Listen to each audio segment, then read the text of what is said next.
I'm Joe Wallace on the floor of NAMM 2007 in Anaheim, California, and with me is Paul Specht from Ibanez and Tama. How are you? Hi, I'm doing just fine today. Now we're standing in front of a prototype. It's not for sale, but Right. you guys do this from time to time. Tell us why. Well, one of the things is the NAMM show is a great time. Obviously, we're here to sell things, to get dealers interested in what we have so that they get their customers interested. But also we want input from people. We want to let people let us know what they think of things. Sometimes we do it in the Ibanez guitars, as we did last year. This year we've got some drums out here which are a offshoot of our Star Classic Mirage. Now the Mirage was an acrylic drum that we came out with at the last January NAMM show, and it is in a regular production drum, but we decided we wanted to do something a little bit different. After all, we've had acrylic drums since before we were Tama, back when we were Star drums, back before even in 1974, when Tama actually begins. These drums here are acrylic, but there's something a little bit different. Rather than being a smoked or a clear drum or orange, they're actually a clear sparkle.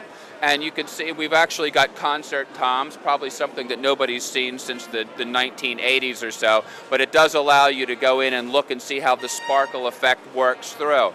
The acrylic drums are really wonderful sounding. You would think that they would be kind of bright, but actually they have a wonderful low end to them. We've got a review coming out in Modern Drummer, Mirage, and although I haven't read the review yet, the guy, they just really fell in love with them.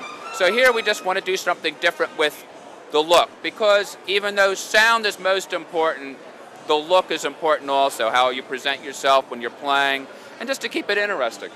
So there's no real new sound technology going on here. It's not a different design of the shell or a different type of creation to make it brighter or make the basses thicker? Not really on this, no. This is basically, although I have to admit, I'm going to be straight out honest, this is the first I've seen the thing since they first came through, so they might have done something differently with the sound edge that I'm not aware about, so I'm going to admit my ignorance. But mainly, this is an appearance thing. This is to take it to the next level.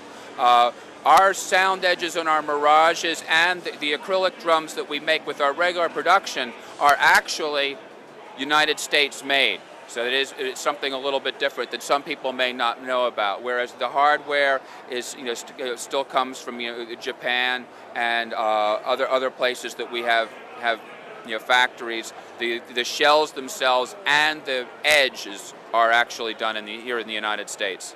Now let's talk about how an acrylic drum is made. I mean, obviously you're not taking wood and shaping it in a certain way. This is a different kind of process. What is the process, and how do you get the right tone out of this piece of acrylic? I'm going to have to say that actually a lot of what you want to do on that is, first of all, is having the right quality of acrylic, because there are different qualities. And the other thing is how you're going to cut the edge. What angle are you going to do it, what kind of an edge are you going to do is going to determine a lot of the response for the drum. And after that, I would take you to one of our specialists. Now, do you find people falling into separate camps with woods and acrylics, people who they won't touch one or they won't touch the other for whatever reason? I don't think that you have too many people who play acrylics who wouldn't touch, wood. I think you have a lot of people who are surprised, that the acrylics sound as they do, that it's not merely a gimmick.